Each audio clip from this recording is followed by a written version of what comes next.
the next conversation, once we get rolling. But these are all good things. We'd rather, have these players that deserve and are very capable of playing. And we've said it all along here that no matter what it is, whether it's on special teams or defense, if you deserve a role, we'll find a role for you. And what that looks like, we got to do a good job with, and especially when it comes down to the quarterbacks and being able to create the rhythm. We've certainly improved, again, our efficiency in certain passing down situations since we've been using the two quarterbacks. Now we have to have a better consistency and find our balance within that. I know you addressed this last week, but do you still plan on starting Taylor? Yeah. Since you brought him up twice, should we take that to mean George is going to be ready this week? Or I know you don't talk about injuries, but George, it was very awesome to see George out there at practice yesterday. So. Weeks ago, he said you guys had a lot planned for two backs in the backfield. In terms of the offense, getting George and Ashton out there together a lot, and that obviously hasn't been able to happen because of the injury. How has that changed? I guess what you guys on the fly offensively, how much you planned to play both those guys together in the last month or so? How has that changed things? I guess not being able to do that, and what does that open up again if he is back Saturday? Yeah, I mean, there's again having the majority of our tailbacks back now, and having our offensive line back, bless you, it allows us to be able to get back to some of the things that we worked on in fall camp, which is obviously very exciting. Again, we'll have a huge challenge with this being, arguably the best defense, one of them that we've played against, this season. So it provides us the opportunity to get different ball carriers, some action to get the ball in their hands. And again, that's part of creating the rhythm within the offense. Again, Austin Bolt's been making steady progress to be able to make his return, which is very exciting for him. It has not been an easy road back to him getting back on the field. Just super proud of him. It's been pretty cool to see what he's done the last couple weeks behind the scenes. And so, yeah, we had a good bye week. It was fun. It was fun seeing those guys operate together. So many great on a couple of the mid-season All-American teams, like we're talking the entire country. What has he done to impress you the most this year with his start? Well, I mean, there's been weeks where we had one, maybe two tailbacks where we've had to move guys' positions, and he's really been, able to carry the load and within the run game. And obviously there's a lot of guys blocking for him that have done a really good job. Our tight end group has really grown and improved. That's a group that we don't talk about all the time, but when you go back and watch the film, these guys have done a really tremendous job, as well as obviously the offensive line. And we've been 8-9 deep into the offensive line this season. So the recruiting and the development is there. And now to, be able to see a guy like Ashton, who is only in his second year here, be able to do what he's been capable of. And it's, again, it's not just what he's done out of the backfield, but he's been able to get the ball. Bush has got the ball to him in different ways than just handing it off to him as well. You produce so many great running backs here. Madison, Ajay, Doug Martin.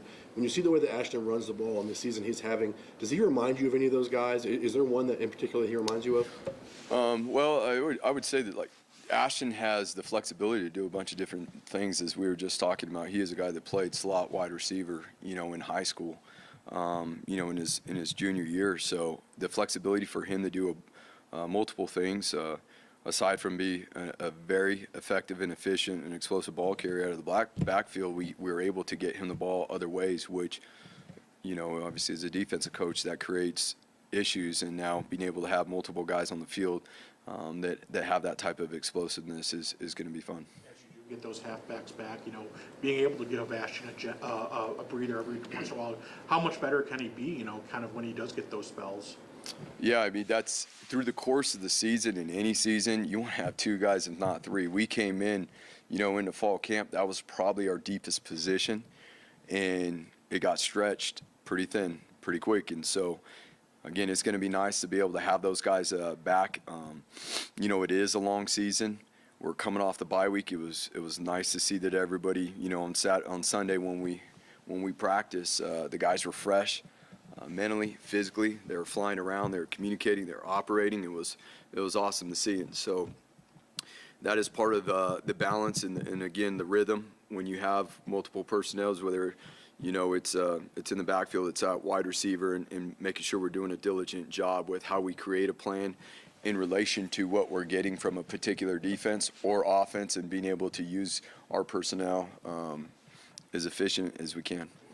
The Mountain West standings, I know you're not where you want to be, but you look at who you still have to play and where you sit. I mean, you pretty much control your own destiny. I mean, you can still can do your goals and get to the championship, win it, whatever. I mean, is that an easy way to keep guys motivated at this point, that is, you still have a lot to play for? Yeah, I mean, we just said that every the majority of the championship games have involved teams that have had at least one loss in this conference. Extremely competitive.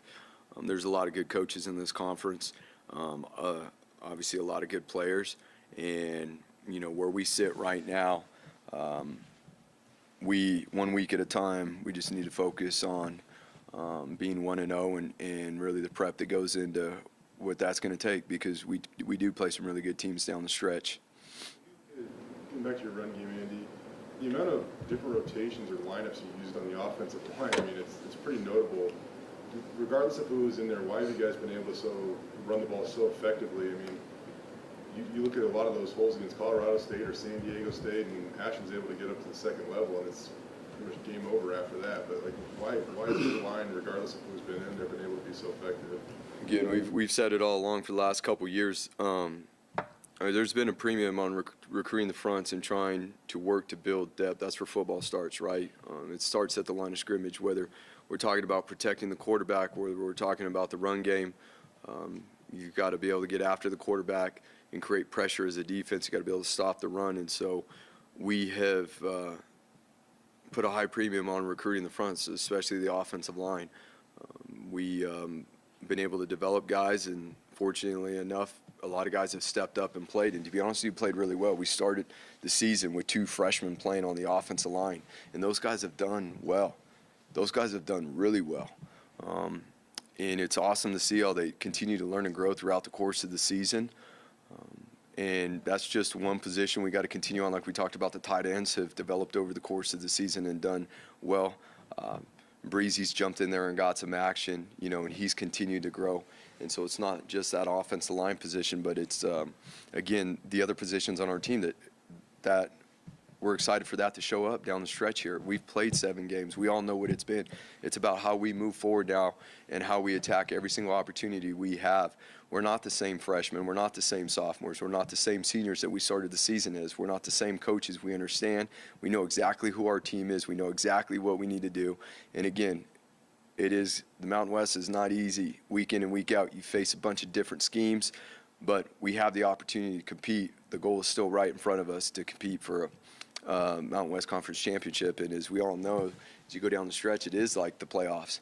I mean, each and every week you get a matchup, and a lot of these teams are sitting, in position to play for the conference. How much do you look at the touches that Ashton is getting, and are you comfortable with those numbers, or with some help coming as in George? Do you feel like in the second half of the season you have to taper that down a little bit? Yeah, he's had a lot of touches because we've been light at times.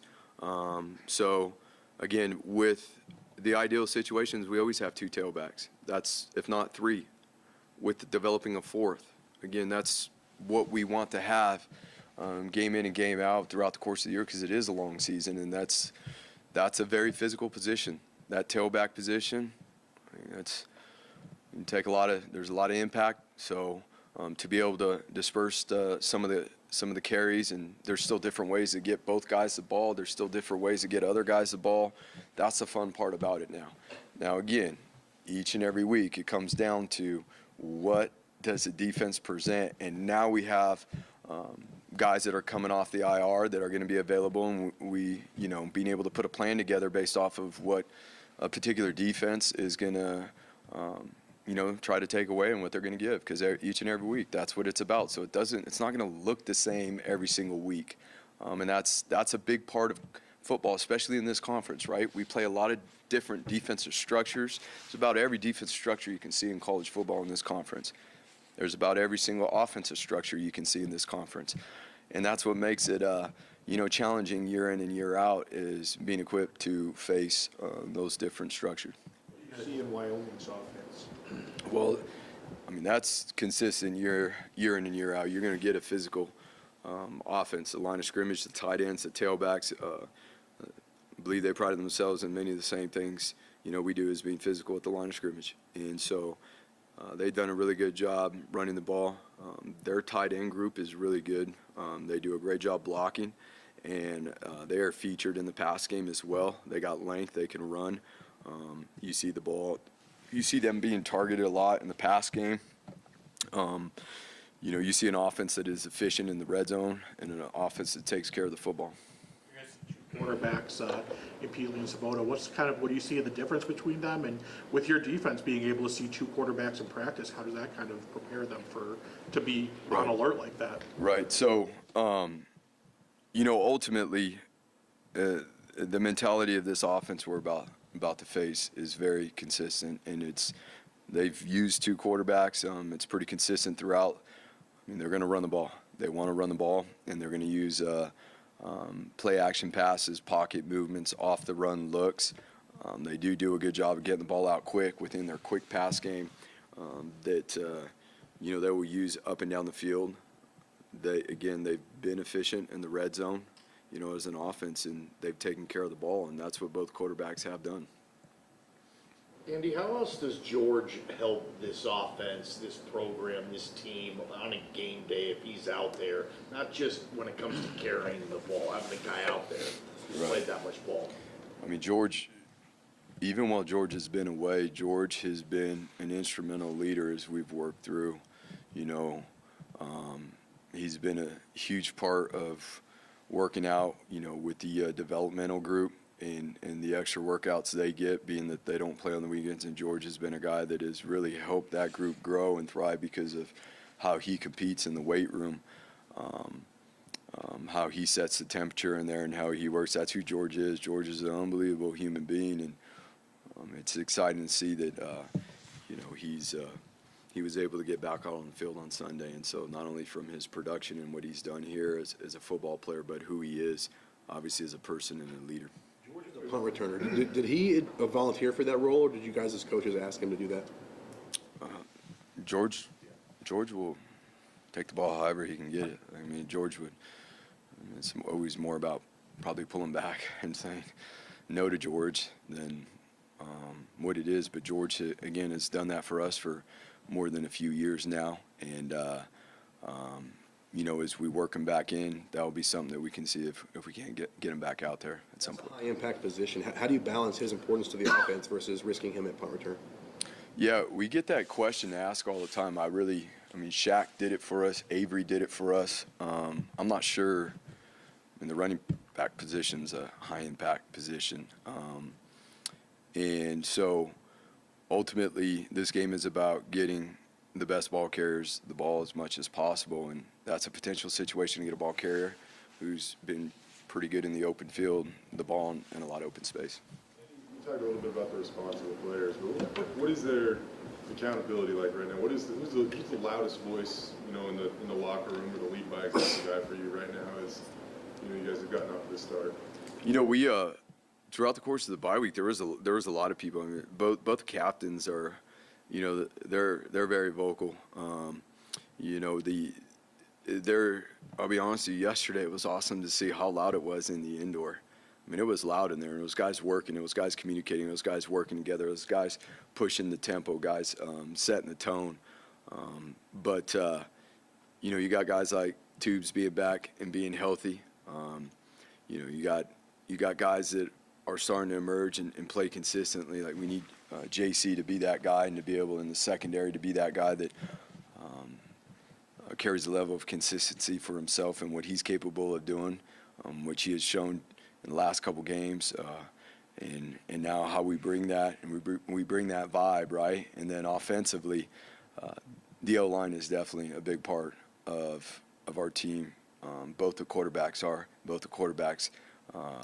obviously the vocal leaders of the Commanders on the field. And then naturally, we just having guys in the backfield that even at practice can spark the energy at practice by the way they run the ball, by certain things they do. So it's, for us, as a team that is maturing and growing, it is actually awesome to see some of these guys step up. A guy like, Matt Lauder, who has had a tremendous year and showed a lot of growth. be able to find his confidence and the vibe and the maturity and the confidence that he brings to the practice field because of what he's been able to do. With, I don't know, I'd probably describe it as a rough first few games. I don't know if you would call it his best game, but what do you think of how he played against Colorado State? Yeah, he really jumped in, and again, we had some things happen there late in the game. He didn't play corner. He wasn't practicing this with the packages that we had up. He was not playing corner, and he jumped in there and did a good job, which we'll continue to need him to do. He has played corner for us. He played a lot of corner for us last year and was very effective. He's played a little bit of nickel for us this year too. He does have the football IQ to play multiple positions, knowing that coming into this season and knowing that we were going to need him to be able to play multiple positions. Now it's really time to hone in, regardless of what position. The techniques, the fundamentals, pretty similar. And we're excited for Nohi to build off of that and to have, a strong second half of the season. Again, you talk about a tremendous young man who is very smart and who cares. I'm very excited for him. Andy, you said first time all year the whole offensive line is available. How competitive is that group going to be this week for starting spots? And might we see the Mason Randolph center, Garrett Curran back at guard thing now that everything's on the table? Yeah. That's what we want at every position, right? That competition level because of the depth. And that's just, again, that's one example of where we've been able to recruit and develop it at that position. And as we continue to build forward, having that at every position, and we've had a lot of guys that have been able to step up. We talked about, the two freshman offensive linemen that have played. We've talked about Ethan, who stepped in there as a transfer and really played three positions, including guard, tackle, and tight end for us at times. That's what it's about right there. And as we go down the stretch here, I think that group is a perfect example of what embodies what it is to do whatever the team needs to be successful. And that group has done that. We've had guys switch positions. Garrett switched from playing guard 2 weeks into fall camp from playing guard to playing center, and just shows you the selflessness and a guy who is a veteran around here and who day in and day out wants to do whatever he can to have an impact on the success of this team. Riley's been another guy who's been kind of hampered by injuries, but you got him involved in the pass game a little bit the last couple games, a touchdown against San Jose State. How nice has it been to just kind of have him back and have him be, producing for you guys? Yeah, no question. He's very capable, in the pass game. It's and to be honest with you, really, again, the tight end group as a whole has grown in the run game and the pass game, but especially, Riley can be a matchup, in certain coverage situations where it can become difficult on defenses. So being able to have, a little bit more depth at the tight end position where you got two guys that are capable of doing things that we've seen here in the last couple of weeks, we got to continue to build on that. We got to continue to build on the different ways where we can push the ball down the field or we can take the easy, quick throws. I talk to people in Matt Lauder's life. They say he's kind of a fun-loving kid, kind of a locker room prankster. Have you seen that out of him here? Oh, without a doubt.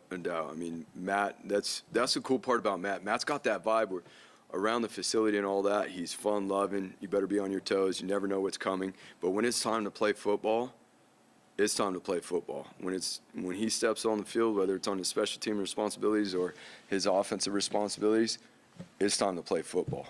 And that's really cool to see a young man be able to have fun in the space and enjoy being a part of this program and the opportunity to play college football, and have a big heart and joke with the guys. You better be on your toes around Matt. But when it's time to play ball, it's awesome to see what he's done this year and how he's grown. We're looking forward to seeing more guys understand, that maturity and what that process looks like to be successful on the field. A funny prank this year? Have you seen him do something in the locker room that's kind of memorable? No. That hit that Alexander had in that game, how hard is it to, within the framework of the rules today, get a hit like that? I'm talking about the run play. There was a few of them. The one where Tyler Nicosi what rolled out to his right and kind of threw back over to his, I think it was his tight end, and Alexander came up, and I mean, he licked him pretty good there. Yeah, I mean, it's at the end of the day, there's certain rules in place to make sure that this game is played in a manner that the student athletes obviously can play and keep their offense, stay on the field. This game has become extremely explosive and violent, given by the nature of the year-round training and the resources that programs have now. I mean, there's week in and week out, there's always a few of those hits that are pretty violent, pretty explosive. We're playing a physical team this week too, and this team prides itself on being physical year in and year out. Austin Bolt, being back in practice. What potentially, I mean, he's obviously dealt with a lot of injuries and things the last couple of years, but what potentially could he bring to the offense if he's able to get out on the field? Yeah, I mean, it's really being able to get him in position. There's a return to play protocol that we got to make sure that we handle for his health, and we're moving along with that. But being able to have a guy that's another guy at the wide receiver position that is 6'4", 220, and that can run, and we obviously got to get him back in the mix and make sure that he's comfortable and squared away with the opportunities he could have. He's not ready to play a full game by any means, but being able to introduce him back in, on special teams, get him a few plays on offense and get him going and do it right by him. So, just with the bye week, Andy, is there anything you encourage your players outside of football? Say it again, sorry. With your players during the bye week, outside of football, is there anything that you encourage your players just to go do that maybe helps them hit the reset button? Because you guys have been going at it pretty much every day since the beginning of August. Right. No, it's that's a huge part of the bye week too. And to be honest with you, for the coaches too, right? But we were able to have a few team events last week in the afternoons when we normally have meetings. Be able to spend time with each other away from the facility, have a barbecue here at the facility, be able to have a few days off after having some really good practices at the end of the week. That's always huge, to be able to get away, get a breath of fresh air. A lot of them did a lot of things to get fresh, literally, like get some haircuts, shave their faces, and get cleaned up. You guys will see when you see them tomorrow at practice, there's some similar guys with some new looks. So Bill Bones' new look there. that's what I'm going to say. He's not the only one. There's a few guys that did something with themselves over the bye week. They look handsome now. So obviously looking forward to getting back out there with them on the field tomorrow and running around. Thank you, guys. Go Broncos.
What's up, guys? Happy Monday. I feel like I haven't seen you guys in a while.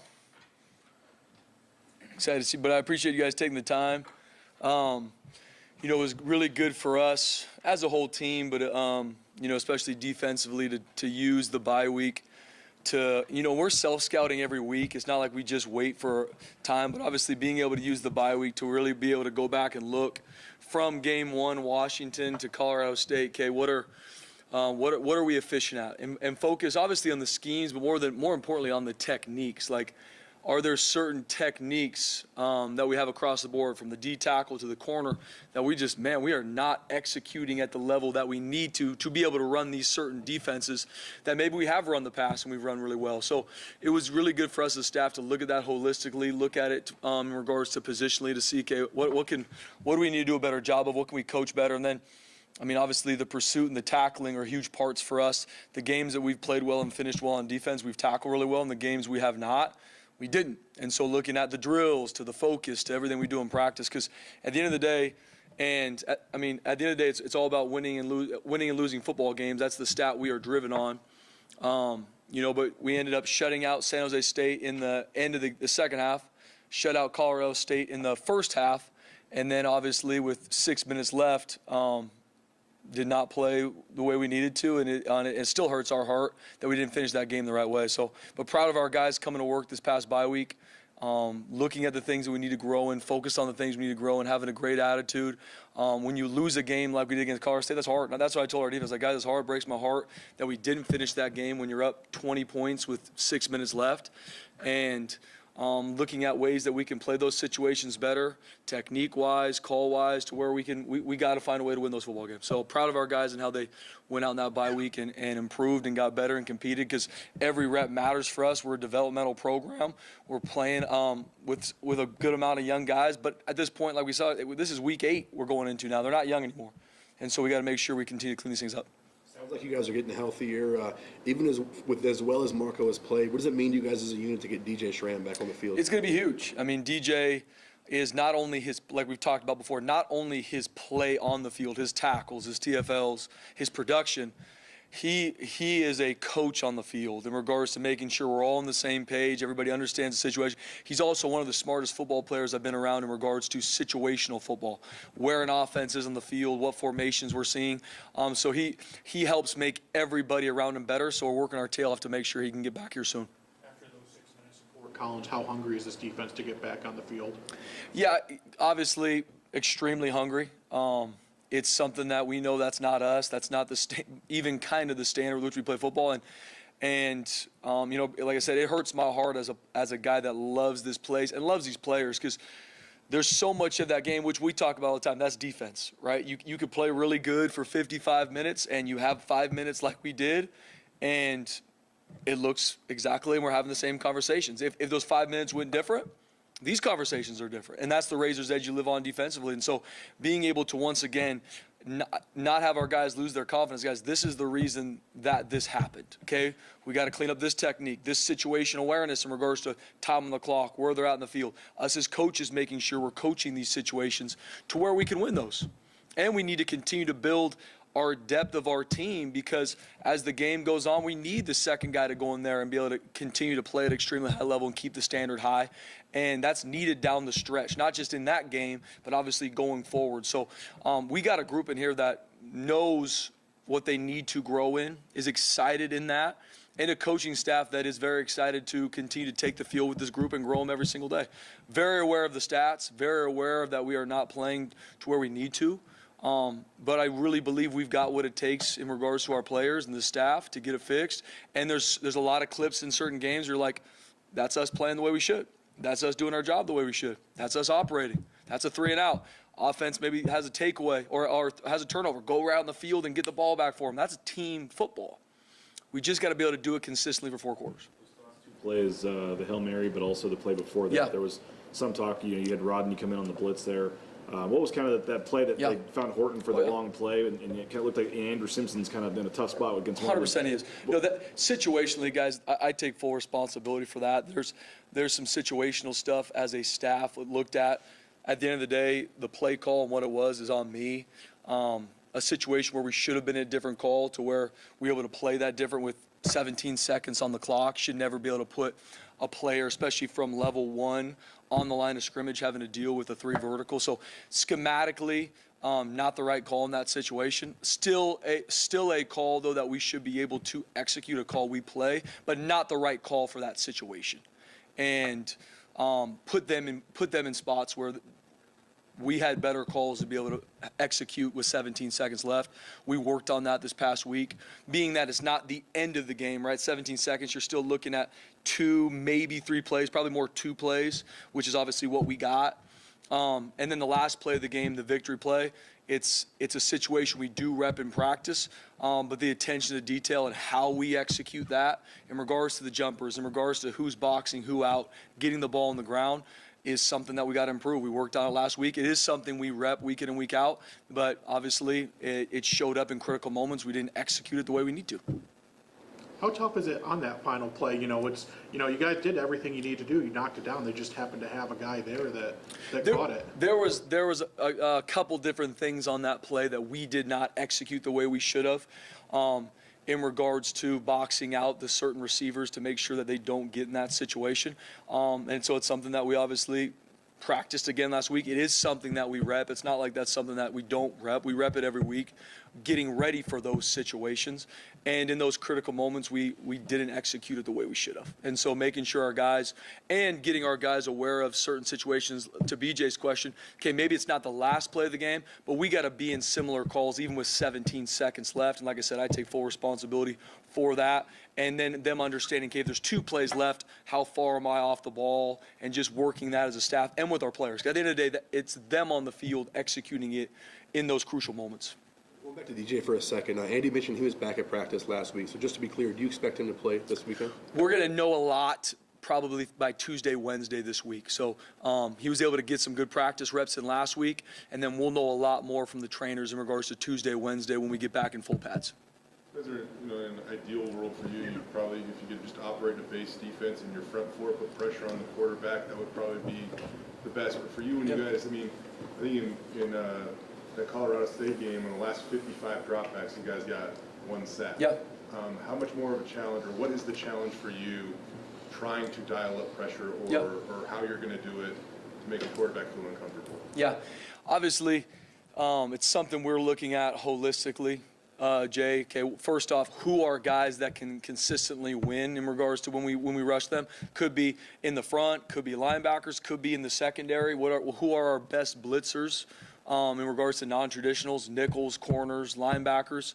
So it's finding who does it well, because at the end of the day, just because the line's drawn to the quarterback on the playbook, they have to actually go execute that and win. So finding out who can do that well, who can grow to do that well. Maybe they're not doing it exactly the way we want them to now, but do they have a skill set to be a really good blitzer, which in our defense is a huge part of what we do. And then secondly, with the front four, making sure they're in situations to where we have the right guys in at the right time to be able to go win a one-on-one. And then when in regards to holistically, especially a team like Colorado State that we knew going in had the passing attack, fourth ranked passing offense in the nation, we have to find different ways to create pressure. We have to disguise in the back end to give time for the pressure to hit. And then we got to continually change up windows. We can't sit back and just rush 5 and play man. We have to change pictures, change windows with who we have. And we got to consistently find guys that can go create pressure, and we have to do a good job in our disguise in the back end to where the quarterback doesn't have an open book test right when he gets the ball. So it's I don't know if that completely answers your question, Jay, but we're just continuing to find ways. We have to find ways to get quarterbacks out of rhythm. That doesn't always mean true sacks. It's either QB hits, rushing him, making sure he can't step into throws. There's a lot of different ways to affect a quarterback. Obviously, sacks are ideal. Sacks kill drives. Sacks is a huge part of playing defense. We need to get more. It's a consistent effort for us.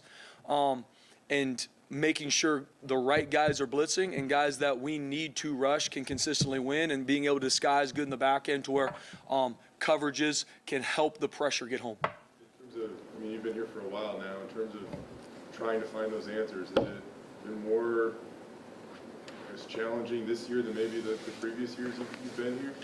Yeah, I think, just looking at our guys, especially with some of the guys like we've kind of talked about, DJ, even Dimitri, some of the guys like that going into the year were kind of the guys that we knew were our seniors, going to really help lead us. With them being banged up, we have had to evolve. And find different ways. There's obviously things for us defensively that we hang our hat on that we're like, this is us, this is who we're going to be. But in a good way, as a D staff and as a defense, we've had to look at different ways, coverage-wise, front structures, pressure-wise, to see just because a call has worked well for us in the past or a defense has worked well, this is a new defense. And starting this year, there's been a lot of guys that had played but not significantly as much as they are now. And you look at that game last weekend, or excuse me, 2 weeks ago, whatever it is, week and a half ago, you're playing with pretty much all underclassmen. And a good amount of those guys don't really have a lot of bearing for some of the defenses we played last year. So it's been exciting for us, obviously challenging, going through some of the heartache we've had as a team hurts. And as a coach, it's not only finding out why that happened, but how we're going to get it fixed instead of just it is what it is. Like we're really intentional to find the how, and so we can go out to the practice field, rep drills that put our guys in these situations, and make sure that they are calls they can execute. And that's the biggest thing defensively is just because a call we've liked in the past or it should work, if a guy can't execute it at a high level, then it doesn't fit us right now. Maybe it will down the road. Maybe it will as the season goes. Maybe it will next year. But if it's not executing at a high level, that's for us as staff to look at, okay, this just doesn't fit who we are right now. And making sure our guys are in good situations. Go ahead, Bishop. I know the stats don't blow you away, but what stands out about Wyoming's offense? Yeah, Wyoming, obviously, huge ton of respect for what they do. Every time we play them, it is an absolute fight across the board. They're extremely well coached, very disciplined. They will not beat themselves. And it's always one of those matchups where they are going to have their answers, especially for things that we have struggled with. I have a lot of respect for offensive coordinators that can do that. Wyoming, I put right in there. They will have answers. They will have different shots and pass plays to attack exactly where we have been attacked and where we have struggled. And so it's going into our self-scout to look and see, okay, what are some of the plays that have hit us? Because we're going to see them Saturday afternoon, like it's coming. And they've got a very physical, well-coached offensive line that does a phenomenal job with their schemes, moving the line of scrimmage. They want to impose their will on you. And they've got always a host of tailbacks that can go the distance. That's the thing about these tailbacks. They're not tailbacks that if there's open gaps, they're going to get 7, 8, 10. There's a chance they can go the distance. I mean, Texas, one of their guys has a 70-yard run against Texas. Consistently throughout the board. Last year when we played them, they had 3 runs that went over 160 yards. So it's an offense that is very explosive and wants to impose their will on you, and they're going to attack you in ways that you have been attacked to this point. How different are they when they put Sabaka in there at quarterback? I mean, obviously I know they use both of them, and not quite as much as you guys use a 2-quarterback system, Yeah. but just how much different of an offense are they? Yeah, they both obviously have a different skill set. I think for them, for us, as we look at them, it's just going to be figuring out, okay, what do they want to do? Because either one of them can run the offense. That's the thing about both quarterbacks. Both are athletic, both can run, and both can throw. And so that's the part of it is seeing exactly how, because they've used both quarterbacks differently in each game.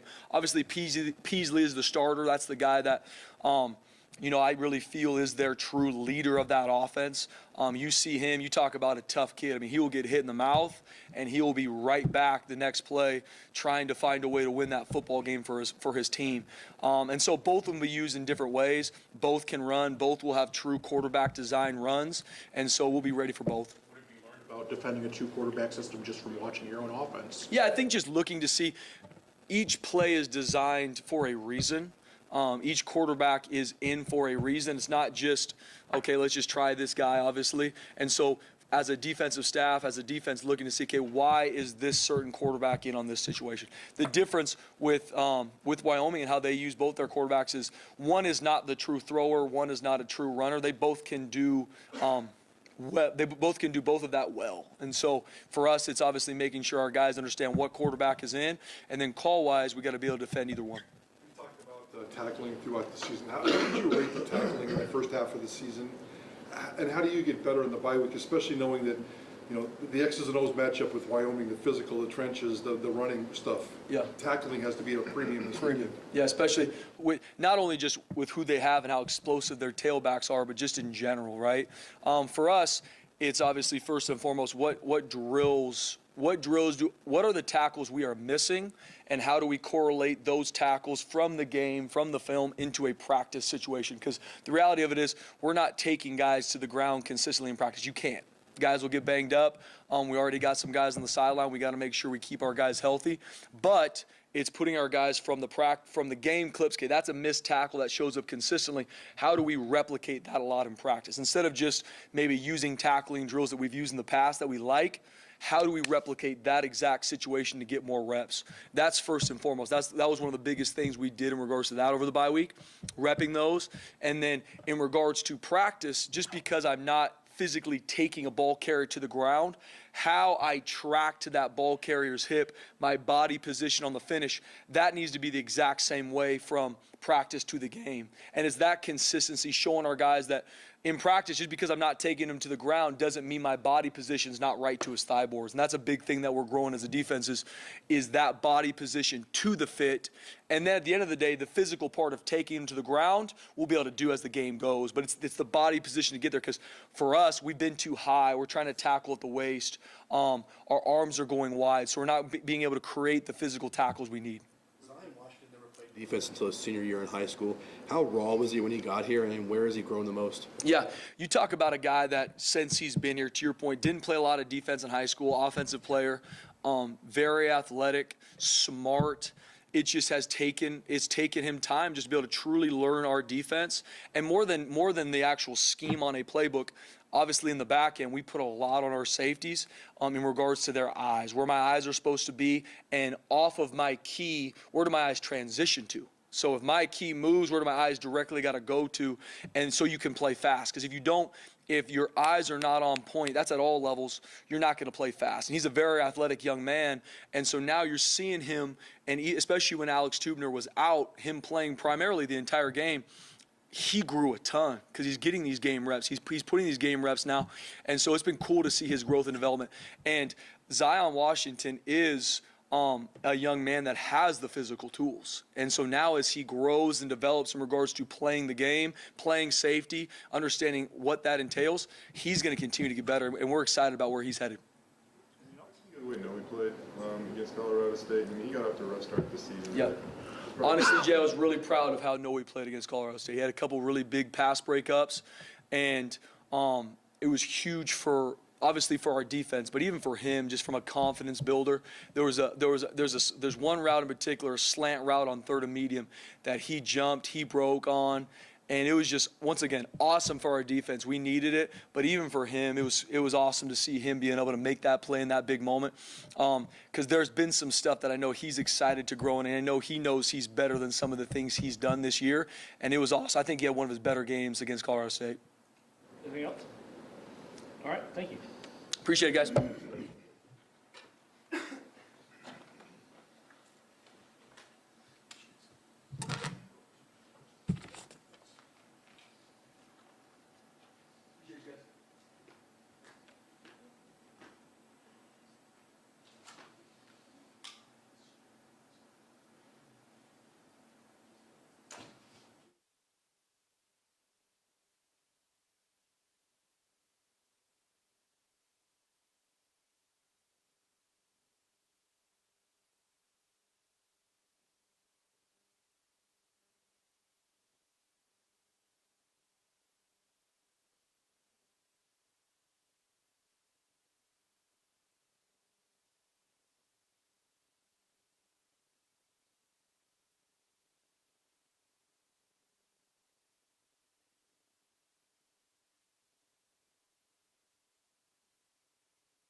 What's up, guys?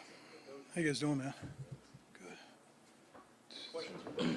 So Bush, sounds like you guys are getting healthy in the backfield finally this year. I mean, how exciting is it to have George back, and how more dynamic can you guys be as an offense with both of those backs back there? Yeah, I think it's been it'll be critical to get him back. Again, we've talked about it with George for a long, long time, not just what he does on the field, but anytime you get a veteran like that who's played in big games, will be critical. But again, as you guys know, spent most of the offseason, most of springtime working on a lot of different things with those two running backs, and we're excited to hopefully get that opportunity. What are your thoughts on having him at punt return? That's a high impact position. He's a valuable part of the offense. Do you like having him back there at punt return? Would you rather him not be back there? I think it ultimately comes down to whatever we got to do to win football games. And so again, sometimes in those situations, maybe you don't want him there until that ball gets dropped. And so I think whatever we got to do to win games. Not to give away your game plan for Saturday, but I mean, how much you mentioned having creating this system where you're going to have George and Ashton back there together. I mean, when that didn't happen after you got hurt against Washington, how much did that change what you had to do on the fly there in terms of this offense the last month, and what percentage, I guess, or how much chunk of the playbook can you go back to now if you have both those guys together? Yeah, I think it's certainly, again, with you guys being at practice and watching it since we were here, I mean, it was certainly something that was in the plans. And so, again, to what extent of how much both those guys would be in together, we're still not even sure ourselves and what the status of George actually is. But as you guys know, anytime you're talking about one of your best playmakers getting back, working back in the mix, it's obviously exciting. There, how do you balance kind of the thought of give it to the hot hand with, hey, give him a little break and let him rest up a little bit? With Ashton, you're saying, or yeah, I think there's always that mixture. I mean, I think what you don't want to do is have both of them out there too much, and then now you don't have a fresh guy in the game, right? So I think anytime we can have George get healthy and be out there, certainly that can help Ashton, but making sure that they're in a position where when they do get the ball, they are explosive. In terms of the touches with Ashton, I mean, a lot. I mean, and it's kind of like what John was just saying, but how much do you weight the touches versus the rest? With Ashton, you're saying, I don't know. It's always a tough one, right? Because certainly his production has been extremely well, right? I look back at 2014. We're handing him the ball off, I think, 4 times less than we handed off Jay Ajayi the ball in 2014. And so. It's that hard give or take. A lot of times you say offensively, we're going to give the ball to our best playmaker, and until he's not available, we're going to continue to do so. So I think we're all on it. We got to get more guys involved, but we got to be smart too. The focus has got to be whatever it takes to win football games. And right now, certainly him in open space and his ability to make people miss has been a huge strength of ours. Boise State's had so many great running backs over the years. When you look at the way Ashton runs the ball, is there one that he reminds you of? Yeah, I don't know if it's any one in particular. I mean, I do remember the days of Doug Martin, if you will, when he got that ball, how many times multiple defenders took multiple defenders to bring him down. And I think that's one thing about Ash is his ability to make people miss, ability to make break tackles. And so, but certainly, I mean, you look at the production of guys like Brock Forsey, Ian Johnson across the board, he certainly will be in that lineage of one of the great backs.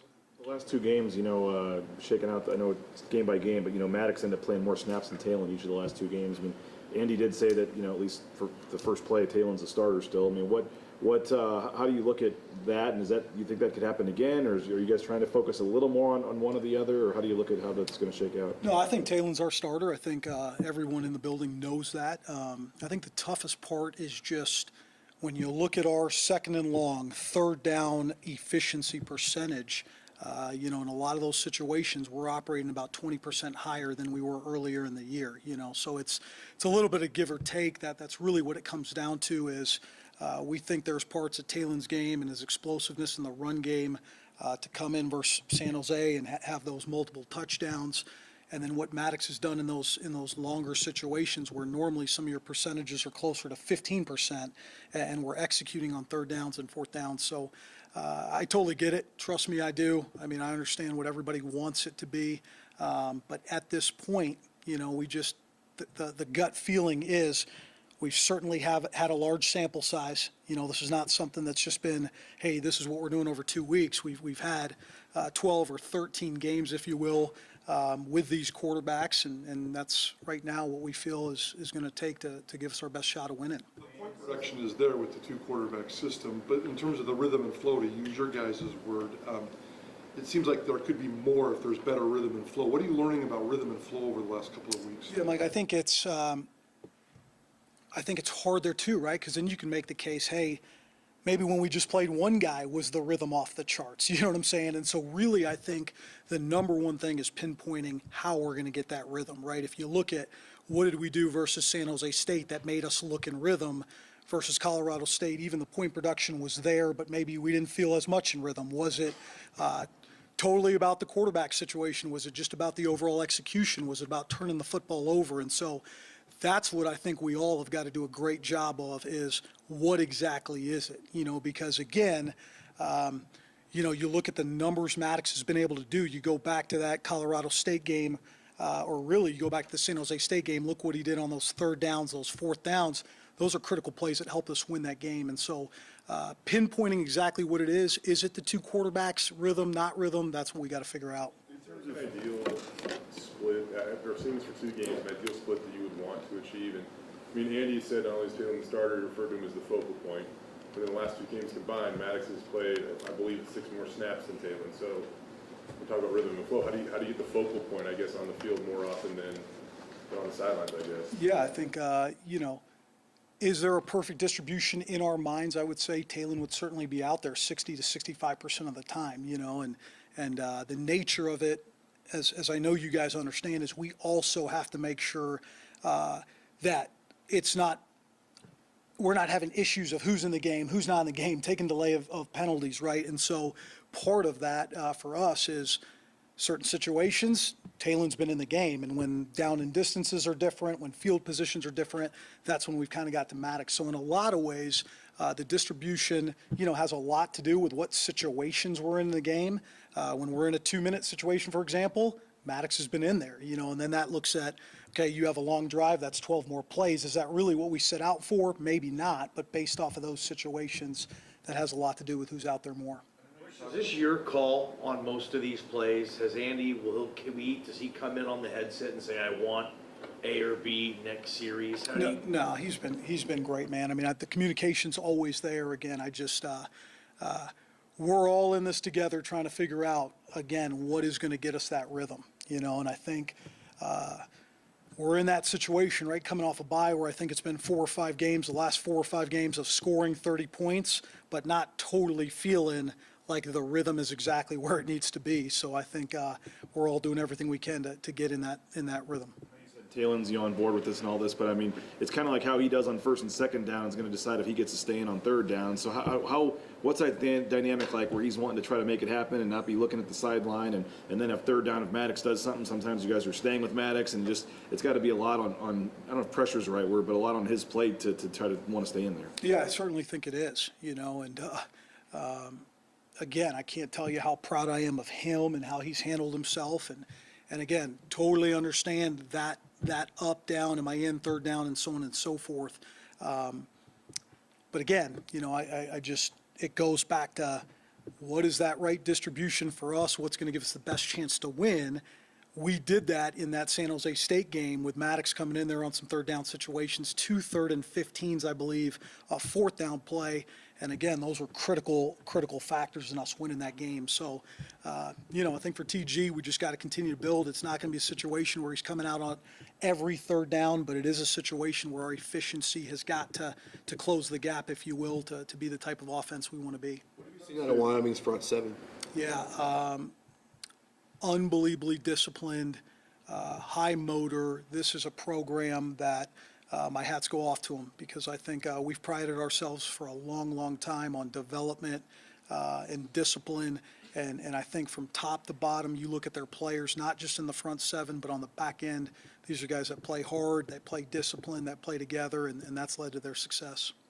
When it comes to just getting back to the quarterbacks and their development, On a given week, I mean, I know these weeks are short, you gotta get ready to play a game, but how much time can you spend in season on player development and working on a guy's, perceived weaknesses, I guess? Yeah, I think certainly you can spend time on it, and certainly there's the development part. I also think, though, the season is not the training ground, if you will. It's once you've gotten through 3, 4, 5 games, it's okay, we're in a situation now where we got to find out what are we going to do. What are we going to do to give ourselves the best chance? So I think it's a little bit twofold, right? Certainly always developing, especially with these college guys. Every practice is a new learning opportunity, but there's also the part of, hey, we got to move in this direction and get going.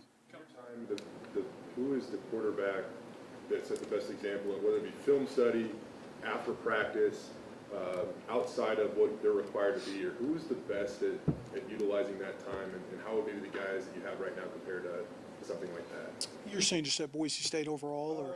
You can go beyond that if you want, Bush. It's Yeah, up to you. yeah. I mean, I've been fortunate to be around a lot of great guys. I think I remember my early days here with Ryan Dinwiddie and how he prepared. And you also got to take into account when a guy like that sets the precedent or the culture of it, it just gets, if you will, brought down to the younger guys. But from RD to Jared Zabransky, again, Kellen Moore was such an interesting guy, right? Because when he showed up as an 18-year-old freshman, I think, he probably didn't hurt my feelings. He acted like the things I was telling him was like the first time he had ever heard it, but he had been there, done that already, and I think it was just out of the respect of a veteran guy. But I've been fortunate, to be around a lot of great guys. My time in Atlanta with both Matt Ryan and Matt Schaub was a huge year for me to see what it looks like at the professional level, and I certainly think these guys are taking that step as well. Riley kind of, battled injury early this year, but to get him involved in the pass game the last couple weeks or couple games, how nice has that been? Yeah, it's been great. And I think, Riley and Matt Lauder have done some things that are impressive. And again, we all talk about balance, we talk about rhythm, we talk about possibly you guys want to take touches away from Ashton. So those are all guys that, can help balance that out and not make us as one-dimensional. Andy was saying, seems like you guys, for the first time since fall camp, are going to have everybody available on Saturday. And what does that do? I guess the group's been pretty impressive already, but if a guy like some of these guys that have started every game may not be starting now, what does that do to the group now to have everybody back and available? Yeah, I think you said it. This offensive line, a lot of times when this happens, you're waiting on the starter to get back. I think Tim Keene's done such a tremendous job, and those players. We almost feel like there's about 7 starters up front. And so that's obviously tough, right, with guys getting back, and you look at certain positions and guys who are deserving. But again, this program's been built on the depth up front, and they've done a tremendous job here, and those guys are a testament to it this season. Lauder has a couple of big catches. He's been in there a couple of times on run plays as a blocker. Where have you seen him grow the most this season? I just think overall consistency. I think when you look at that tight end position, there's so many different categories or buckets, if you will, that you got to be great at.